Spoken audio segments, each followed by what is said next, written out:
வேட்பாளரின் சாதியை பார்த்து போடும் தீட்டு ஓட்டு நாம் தமிழர் கட்சிக்கு தேவையில்லை என சீமான் தெரிவித்துள்ளார். திருச்சியில் நடைபெற்ற நாம் தமிழர் கட்சி மகளிர் பாசறை மாநில கலந்தாய்வு கூட்டத்தில் பேசிய அவர் விமர்சனங்களைக் கண்டு தயங்கக்கூடாது என்றார். இங்க வேளார்குடியில ஒரு 10 வீடு இருக்கு. இந்த 10 வீட்டுக்கார ஓட்டு போட்டு வெல்ல முடியாது. ஆனால் எப்படி என்ன கோட்பாட்டில் நிற்கிறோம்?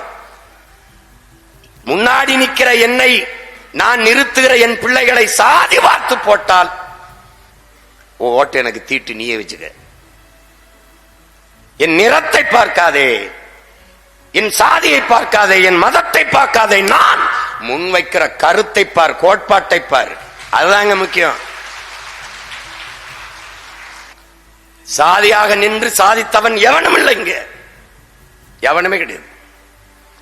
ஒரே சாதி மொத்தமும் வாக்கு செலுத்தி வென்றது கிடையாது. தொகுதியில் பெரும் எண்ணிக்கையில் இருக்கலாம், ஆனால் அதே தொகுதியில் மற்ற சமூகம் யாருக்கு வாய்ப்பு தருகிறதோ, ஆதரவு கொடுக்கிறதோ, அப்போதான் வெற்றியை தொட முடியும். பிளே ஸ்டோர் மற்றும் ஆப் ஸ்டோரில் இருந்து பாலிமர் செயலியை QR கோடு மூலம் பதிவிறக்கம் செய்யுங்கள். செய்திகளை உடனுக்குடன் பெறுங்கள்.